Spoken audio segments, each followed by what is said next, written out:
Hoje, por ser último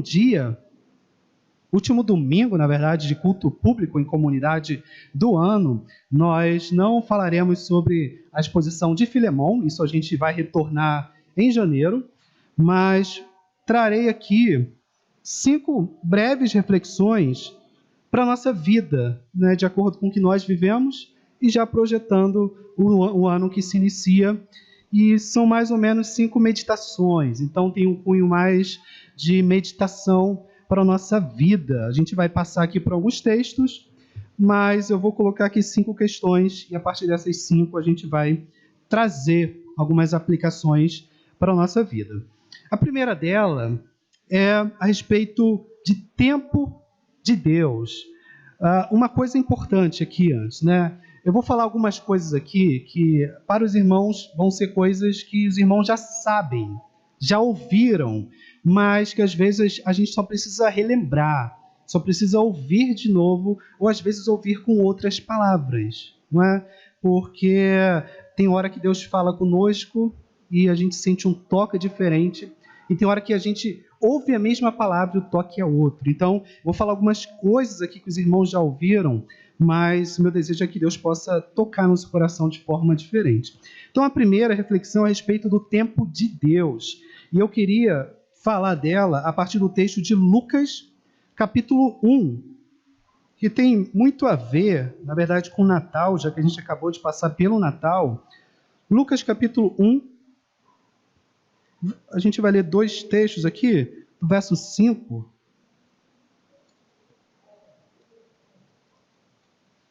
ao verso 7. Lucas 1, do verso 5 ao verso 7, e depois ainda no capítulo 1, verso 34 ao verso 38. E a gente vai ver aqui 2 mulheres, como é que Deus agiu de forma diferente em 2 mulheres e como é que a gente vê o tempo de Deus na vida dessas mulheres aqui. Lucas 1, verso 5 ao verso 7, diz assim: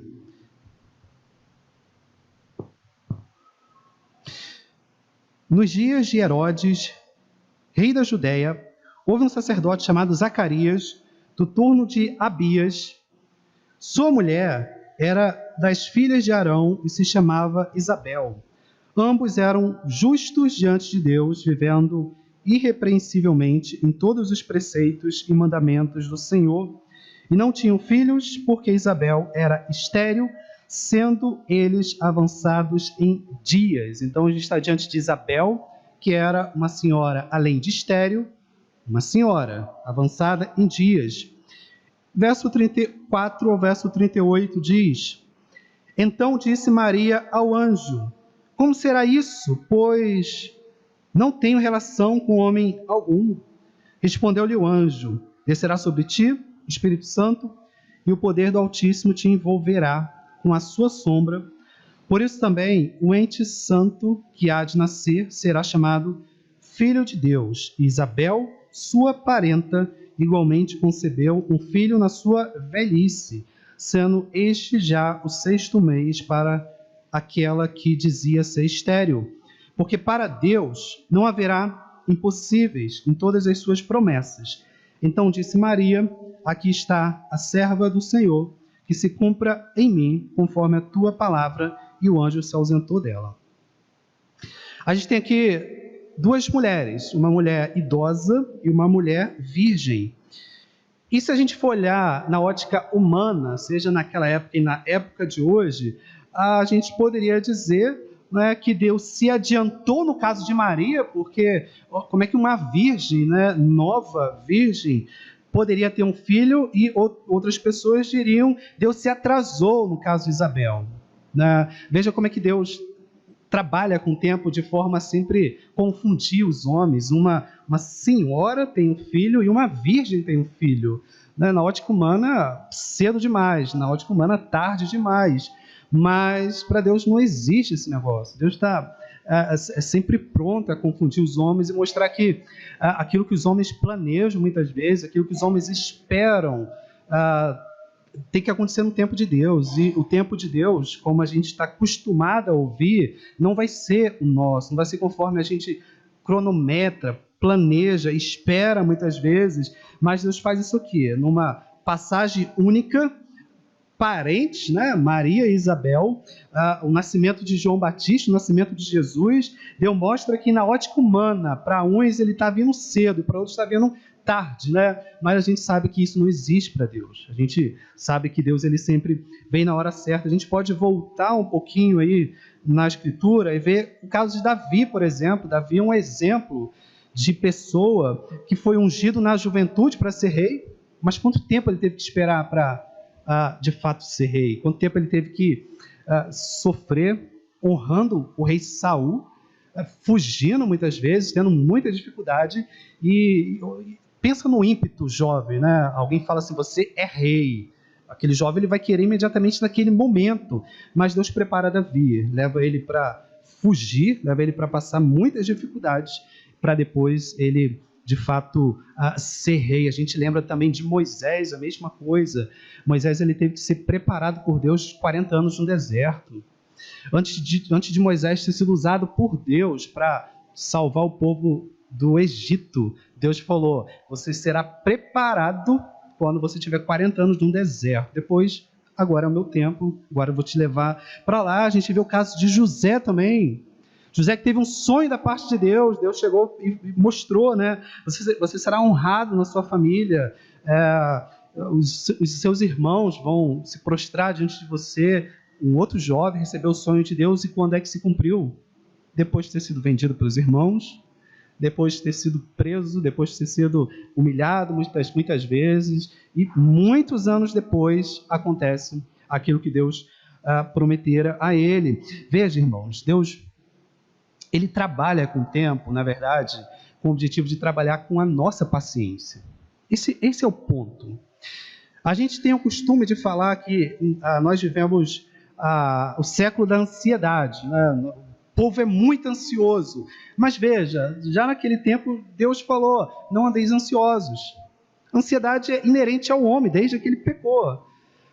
O tempo todo a Bíblia vai tratar essa questão da ansiedade. Muitas vezes a forma de Deus tratar isso é até prometendo, isso vai acontecer na sua vida, mas antes disso eu preciso tratar a sua ansiedade, então vai aguentar aí um pouco. Isso aconteceu nesses relatos, aconteceu no relato aqui de Isabel, por exemplo, e aconteceu no relato de Maria, só que agora antecedendo, digamos assim, na ótica humana, não é?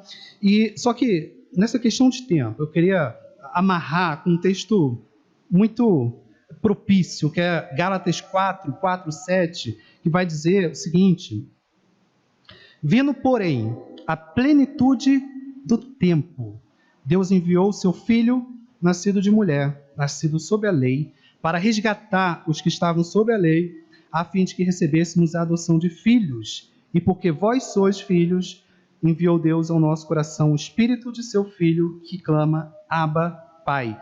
De sorte que já não és escravo, porém filho, e sendo filho também herdeiro por Deus. Se a gente tem a noção, irmãos, de que na plenitude dos tempos, no tempo exato, no tempo certo, Deus trouxe até nós aquilo que é de mais precioso ao meu coração, ao seu coração, no tempo devido, nada mais deve nos preocupar e pensar assim, poxa, Deus está demorando demais.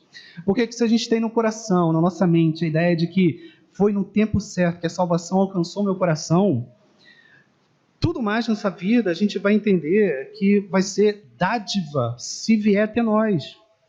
Vai ser graça se a gente alcançar. E se não vier até nós, vai ser justiça.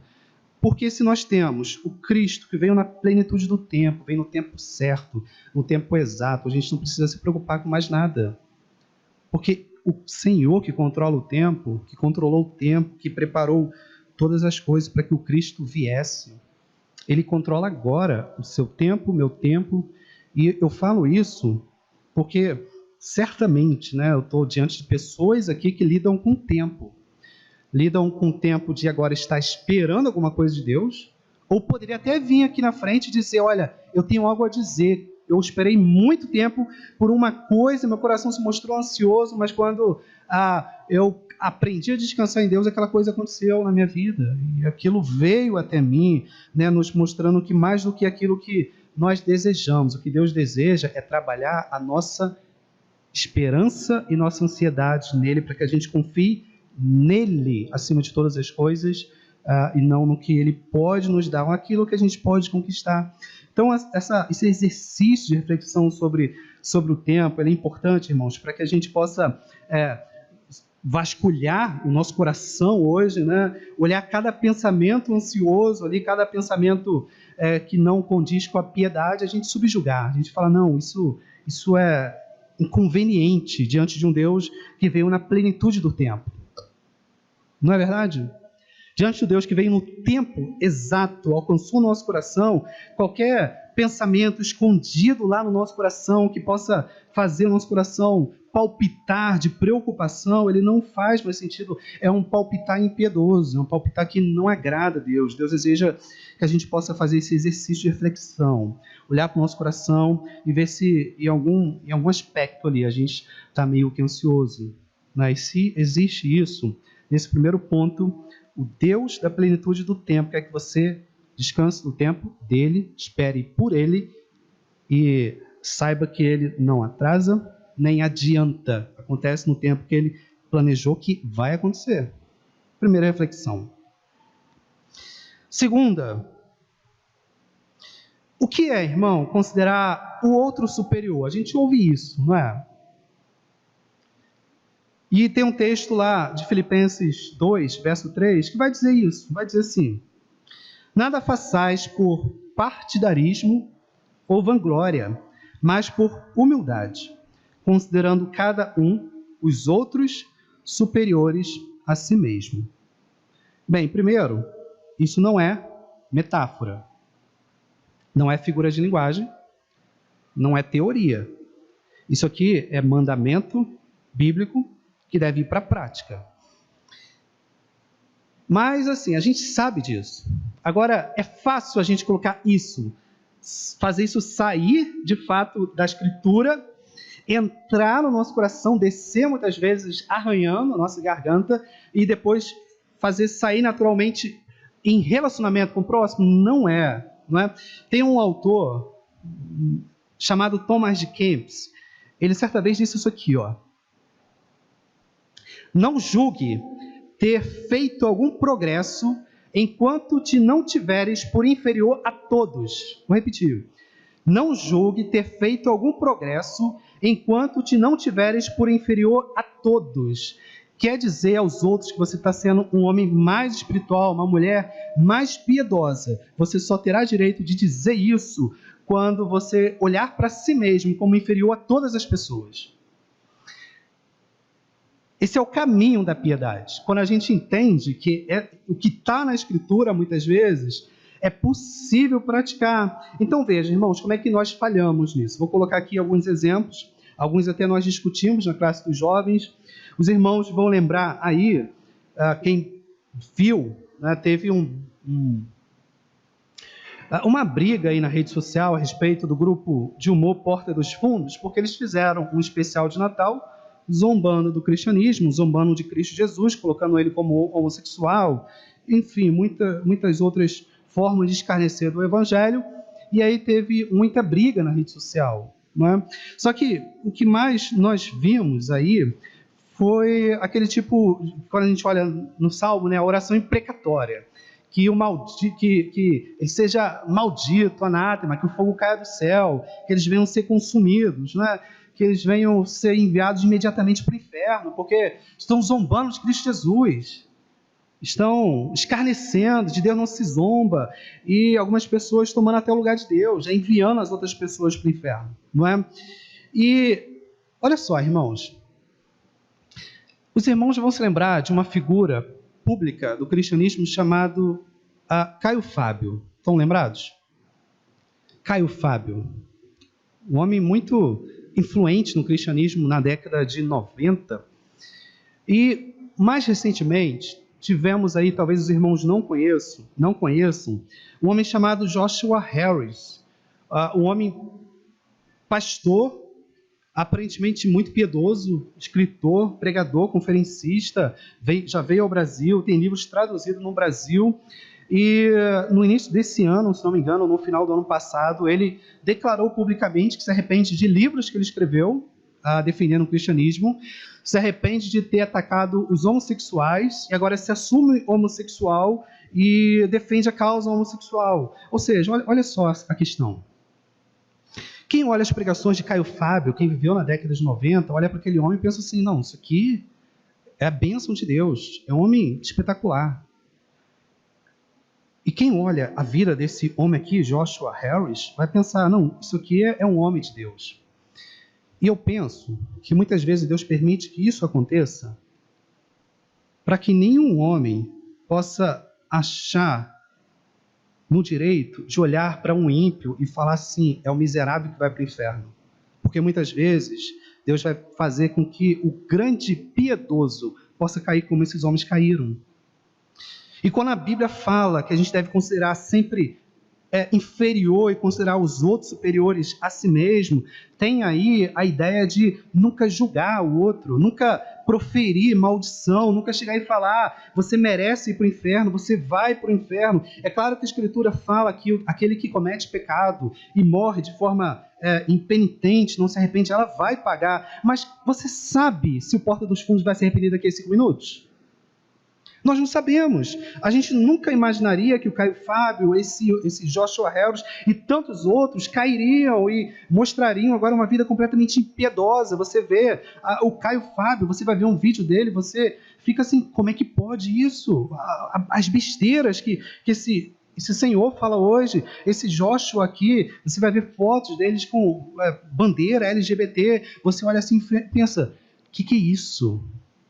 E aí quando a gente olha para esse mundo que nós estamos vendo hoje e vemos cristãos proferindo maldição sobre pessoas como Porta dos Fundos, a pergunta é, será que as pessoas são tão seguras de si mesmas e não conseguem entender o que a Escritura mostra e como é que Deus age na história da humanidade? O objetivo de Deus é trazer humildade, piedade, fazer com que nenhum homem levante o nariz e julgue o outro e fala, você é um miserável. É como as pessoas dizem, né? E é muito verdade isso. Quando você fala mal de outra pessoa, você está dizendo muito mais sobre você do que as outras pessoas. Quando você vê cristãos mandando para o inferno pessoas que pecam, a gente vê que está sendo dito algo negativo muito mais desses cristãos do que as pessoas de quem elas estão falando, não é? E quando a gente olha para a Bíblia, a gente vê que o apóstolo Paulo era um assassino e Judas andava perto de Cristo. As coisas se inverteram. Paulo foi um grande homem de Deus e Judas foi enviado para o inferno. Então, estar próximo de Deus, né? Ser espiritual não significa muitas coisas. São esses homens, muitas vezes espirituais, que ficam aí mandando outros para o inferno, como daqui a pouco a gente pode ser surpreendido pela maravilhosa graça de Deus e ver pessoas tão atualmente, né, zombadoras, daqui a pouco pregando o evangelho. É isso que surpreende o homem, é isso que muitas vezes humilha aquele que antes se achava muito prepotente, muito grande, não é? Então, assim, a gente nunca sabe como é que esses homens vão estar daqui a 10 minutos. Você nem sabe como é que você vai estar daqui a 10 minutos. Eu não sei. E essa incerteza é uma glória de Deus para fazer com que todo homem seja um homem humilde. Um homem que tem certeza de todas as coisas, é um homem soberbo, não é? Então, esse texto tem que trazer para nós essa humildade de sempre olhar para o outro, independente de quem ele seja. Ele pode ser o pior da humanidade, ele carrega a imagem de Deus. E é mandamento bíblico, considere o outro superior a si mesmo. Não está falando de cristão, está falando do outro. E dentro dessa ideia de considerar o outro superior, está sempre a acreditar que, por pior que seja a pessoa, você sempre pode aprender algo com ela. E por melhor que você seja, você tem sempre algo a aprender também com o outro. E o exercício da humildade, irmãos, faz aquele que se coloca lá embaixo ter menos chance de cair, até porque ele já vai estar próximo do chão. Aqueles que mais tombam, aqueles que mais caem, são aqueles que mais estão lá em cima. Mas se a Bíblia fala, né, considere o outro superior a si mesmo, você esteja sempre lá embaixo.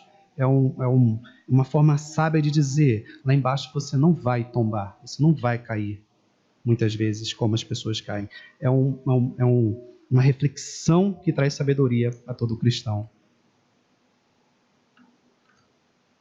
Terceiro, a vaidade das certezas.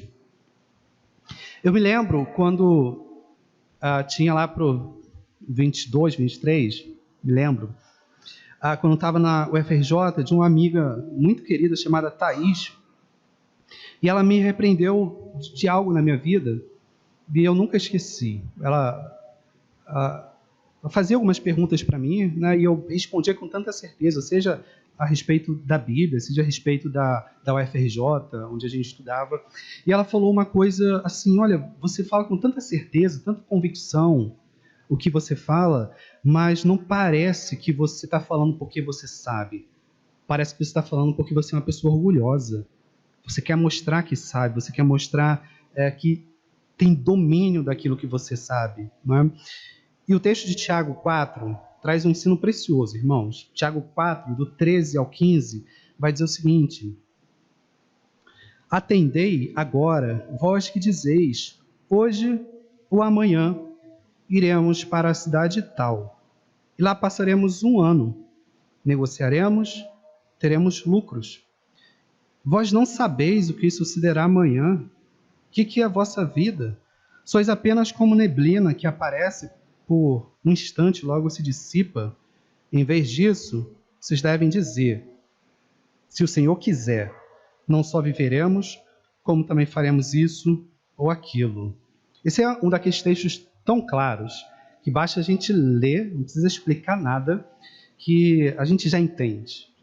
Deus fala de uma forma muito clara: vocês muitas vezes planejam, amanhã eu vou fazer isso, eu vou lucrar tanto.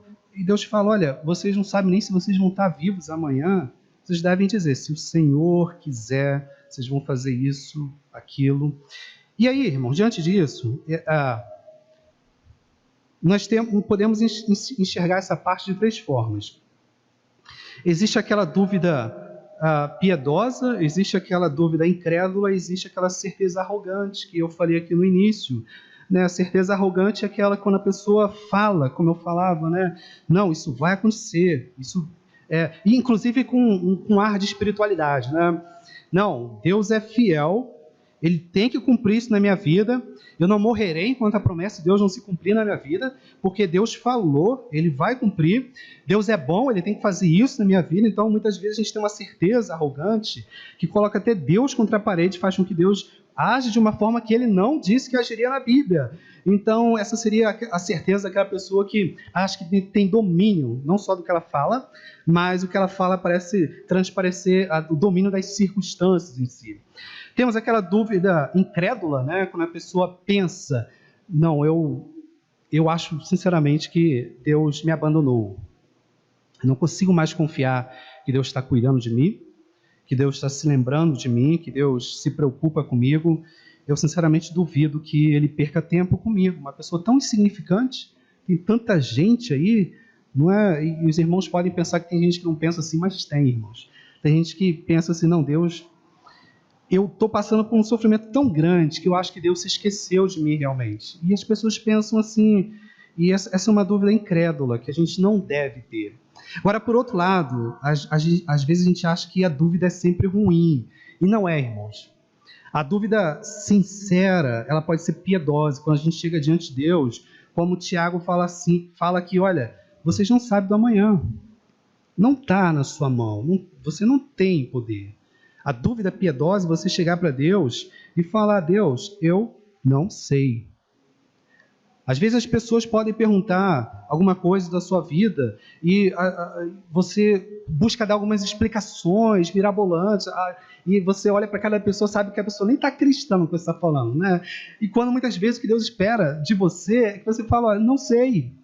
Eu não sei o do amanhã, não sei o que vai acontecer daqui a pouco. E esse não sei, irmãos, ele não deve ser para algumas circunstâncias na sua vida, tem que ser para todas as circunstâncias. O que Tiago traz aqui é algo profundo. Ele não isenta de a gente planejar a nossa vida daqui a 1 ano, 2 anos. É claro, a Bíblia fala: o coração do homem pode fazer plano, e deve.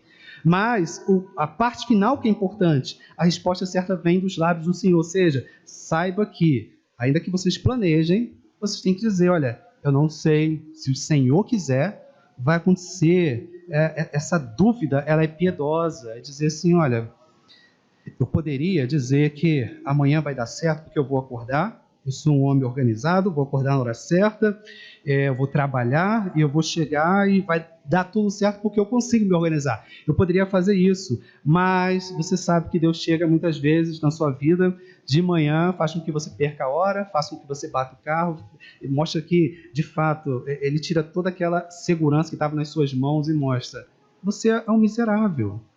Não tem nada nas suas mãos.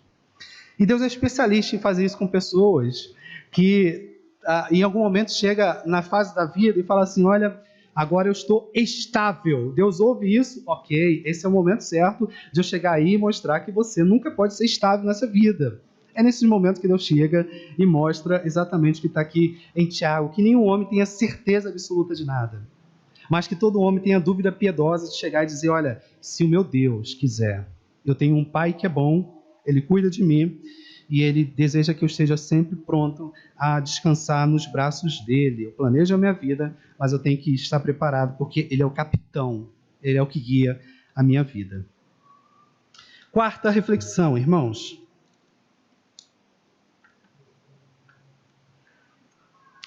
Tem como título, não pague o mal com o mal. A gente já ouviu isso aqui também. Mas com o bem. Isso é algo extremamente difícil, irmãos. É outra coisa que a gente ouve, mas não é fácil. Porque assim, existe mal, mas existe aquele mal, de fato, que você conhece, aquele mal que te humilha, nos humilha, e diante desses males da vida, nós temos 3 reações. Pagar o mal com mal, pagar o mal com indiferença, com desprezo, o que muitas vezes nós fazemos, que é ignorar o ocorrido, ou a outra pessoa, ser neutro, ou pagar o mal com bem. Não é? A gente cria uma terceira opção aqui para fugir da correta. Porque a gente sabe qual é a correta. Nosso Senhor, Salvador Jesus Cristo, mostrou o que é pagar o mal com bem. E nós temos um texto lá em Romanos 12, do 17 ao 21, que diz assim, não torneis a ninguém mal por mal, esforçai-vos por fazer o bem perante todos os homens. Se possível, quando depender de vós, tendes paz com todos os homens. Não vos vingueis a vós mesmos, amados, mas dai lugar à ira, porque está escrito, a mim me pertence a vingança. Eu é que retribuirei, diz o Senhor. Pelo contrário, se o teu inimigo tiver fome, dá-lhe de comer. Se tiver sede, dá-lhe de beber. Porque fazendo isso, amontoarás brasas vivas sobre a sua cabeça. Não te deixes vencer o mal, mas vence o mal com o bem. Olha só que interessante, irmãos. A ordem de Jesus não é tratar bem aquele que é bom, ou algum desconhecido na rua, não é? Mas é tratar bem aquele que acabou de te ferir. É importante a gente enfatizar isso, porque é difícil a gente aplicar isso. A gente normalmente consegue fazer o bem àquele a quem nós amamos, consegue olhar na rua até quando fazer o bem a um desconhecido, mas aquela pessoa que acabou de te machucar de forma impiedosa, a Bíblia fala, mostre o bem, reaja com bem, trate bem o inimigo. O texto aqui de Jesus é, se o teu inimigo tiver fome, às vezes a gente pensa assim, miserável, bem feito, estava torcendo para que você passasse fome, você fez tanta coisa na minha vida, se teu inimigo tiver sede, e a gente continua muitas vezes assim, aí Deus fala, vá lá agora e mostre o bem. Mostre o bem, faça o bem aos inimigos. E muitas vezes a gente ouve o conselho do mundo, né? Larga de ser bobo. A pessoa tá te maltratando, a pessoa tá zombando de você no trabalho, tá escarnecendo de você na escola. Larga de ser bobo, você fica o tempo todo fazendo bem. Essa não é voz que vem de Deus. Às vezes a gente pensa assim, realmente, eu tenho que me valorizar, tenho que cuidar mais de mim, eu tenho que olhar para a minha vida, parar de ser bobo. E, irmão, você não tem que se valorizar, não. A piedade bíblica diz que você tem que se desprezar. O sábio é aquele que olha para o seu coração e despreza a si mesmo. A gente não tem que ouvir os conselhos do mundo. O conselho de Deus é: quando te fizerem de bobo, mostre o bem a todos, em todo momento, principalmente ao pior dos inimigos. Jesus fala isso, não é? Ele fala isso, irmãos, porque o amor é capaz de desmoronar qualquer coração duro e fazer com que qualquer inimigo, né, volte a ser amigo de Deus. Esse é o ponto central. O ponto central não é fazer a pessoa se reconciliar consigo mesma, com você mesmo, né? Mas ver o amor de Deus na sua vida a tal ponto que ela se reconcilie com Cristo Jesus. Esse é o ponto de Jesus aqui. Talvez você tenha alguém aí agora em mente que você meio que vai para aquele meio termo, né? Olha, eu não consigo mostrar o bem a essa pessoa. O que eu faço? Eu desprezo, eu finjo que não existe, eu deixo para lá. Não é isso. Jesus fala, negativo, isso ainda é pecado. Isso ainda não é fazer o mandamento bíblico. O mandamento bíblico é: se tem alguém, não é, que te maltrata, que faz o mal a você, Deus não fala para você desprezar, não. Deus fala para você fazer o bem. Não é? A gente cria esse meio termo aí para, ok, não vou fazer o mal não, mas também não faço bem não. Jesus fala, não tem meio termo não. Trate o mal com o bem. E talvez você se lembre de alguém aí, que você precisa mostrar o bem, você precisa mostrar a diferença, não é, para essa pessoa. E o desejo de Deus é que você ouça essas reflexões e possa chegar em casa e botar em prática, né? Mostrar o bem às pessoas que te fazem mal. Por fim, a última, a importância da meditação. Paulo deu algumas orientações a Timóteo e no fim ele disse o seguinte, lá em Timóteo 4,15: medita essas coisas e nelas ser diligente, para que o teu progresso seja a todos manifesto. Ou seja, medite a tal ponto que as outras pessoas vejam. Não que você é um ser espiritual, mas que a sua vida transpareça que você não é aquela pessoa que está dando resposta de bate-pronto, mas resposta de uma pessoa que passou um tempo meditando, seja na escritura, seja a respeito de algum aspecto que precisa tomar uma decisão. E, irmãos, nossa cultura não é acostumada com isso, não. Nós achamos a meditação pouco produtiva, né? Porque ela não parece produzir aos homens nada palpável. Meditação não é palpável. A gente ficar um tempo pensando não produz nada visível aos homens. A gente acha, não, isso não é uma coisa que vale muito a pena. A gente está num mundo rápido, não é? Se for parar para pensar, o mundo avança e eu fico para trás. Quando, na verdade, a Bíblia mostra o contrário. Aqueles que param e meditam são os que estão a anos-luz dessa terra. São os que andam nas nuvens, né? Não está nesse plano terreno mais. Está acima dessas pessoas que correm. E Paulo fala que a meditação ela tem que ser no nível diligente. Paulo coloca aqui, né? E de fato, irmãos, no exercício de ponderar durante um tempo em silêncio sobre algo, é algo que a gente não está acostumado. Se a gente for perguntar aqui, né, os irmãos não vão precisar expor, mas quantos de nós temos o hábito, não só de ler a Bíblia, mas de meditar naquilo que nós lemos? De a gente pegar aquela palavra, fazer com que ela entre no nosso coração e vá encontrando ali um espaço para que ela se encaixe ali. Seja se encaixar para que possa depois sair na nossa vida como prática, ou seja, encaixando, tirando aquilo que não deveria estar ali.